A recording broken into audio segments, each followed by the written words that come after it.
সালের ৫ মে ঢাকা কর্মসূচিতে নারকীয় হত্যাকাণ্ড চালায় আইনশৃঙ্খলা বাহিনী। তবে পরবর্তীতে হেফাজত সেই হত্যাকাণ্ডের কোনো বিচার কিংবা বিচারের দাবিতে কোনো রকমের পদক্ষেপ নেয়নি বলে অভিযোগ তুলেছেন প্রবাসী সাংবাদিক ইলিয়াস হোসাইন। হঠাৎ কেন এমন দাবি করলেন ইলিয়াস হোসাইন? তাহলে কি শেখ হাসিনার টাকা খেয়েই চুপ হয়ে গিয়েছিলেন তৎকালীন হেফাজত নেতারা? রাজধানীর শাপলা চত্বরের ওই মহাসমাবেশে আইনশৃঙ্খলা বাহিনীর বাধা সত্ত্বেও সেদিন যোগ দিয়েছিলেন লাখ লাখ মানুষ। কিন্তু রাতে যৌথ অভিযানে সরিয়ে দেওয়া হয় আন্দোলনকারীদের। এবার শাপলা চত্বরের ওই ঘটনা নিয়ে বিস্ফোরক তথ্য দিলেন প্রবাসী সাংবাদিক ও অনলাইন অ্যাক্টিভিস্ট ইলিয়াস হোসাইন।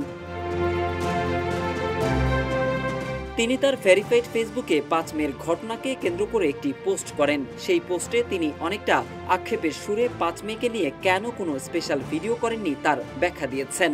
ইলিয়াস বলেন, করে কি হবে? যমুনা স্মার্ট রেফ্রিজারেটর, স্মার্ট লাইফে স্মার্ট রেফ্রিজারেটর। যাদের ডাকে শাপলা চত্বরে গিয়ে এতিম বাচ্চাগুলো মারা গিয়েছিল, তারা কি এর বিচার চায়? প্রশ্ন রাখেন তিনি। এরপর ইলিয়াস আরো লেখেন, ৫ মের পরদিন শফি হুজুরের ছেলে ফরিদউদ্দিন মাসুদ সহ কয়েকজন আলেম বস্তায় করে টাকা নিয়ে গণভবন থেকে বের হয়েছে। তারপর থেকে আজ পর্যন্ত এইসব মোল্লারা কোনোদিনও বিচার চাওয়ার মতো কোনো কর্মসূচি পালন করেনি, উল্টো হাসিনাকে কওমি জননী উপাধি দিয়েছে। ইলিয়াস আরো লেখেন, এখনো তাদের কেউ পূর্ণাঙ্গ তালিকা পর্যন্ত প্রকাশ করবার পদক্ষেপ নেয়নি। তাহলে তারা এত লাফালাফি করে লাভ কি? পোস্টের শেষের দিকে আস্তে আস্তে স্রোতের সাথে চলতে শিখছি বলেও মন্তব্য করেন ইলিয়াস হোসাইন।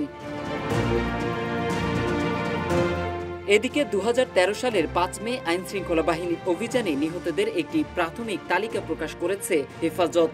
তালিকায় ৯৩ জনের নাম রয়েছে। হেফাজতের কেন্দ্রীয় নায়েবে আমির মাওলানা মহিউদ্দিন রব্বানী বলেন, এটি চূড়ান্ত তালিকা নয়, সংখ্যা বাড়তেও পারে, কমতেও পারে। এই হেফাজত নেতা আরো জানান, আইনি পদক্ষেপ গ্রহণের প্রস্তুতিও চলছে। এদিকে গত বছরের ২৭ নভেম্বর শেখ হাসিনা ও আরও ৪৯ জনকে অভিযুক্ত করে হেফাজত আন্তর্জাতিক অপরাধ ট্রাইব্যুনালের প্রসিকিউশনে একটি অভিযোগপত্র জমা দিয়েছে। তাতে একই বছরের ১৮ আগস্ট দায়ের হওয়া আরেকটি মামলায় শেখ হাসিনা সহ ৩৪ জনের নাম উল্লেখ করে গণহত্যার অভিযোগ আনা হয়েছে। মোহাম্মদ সাইফুল ইসলাম, ইত্তেফাক।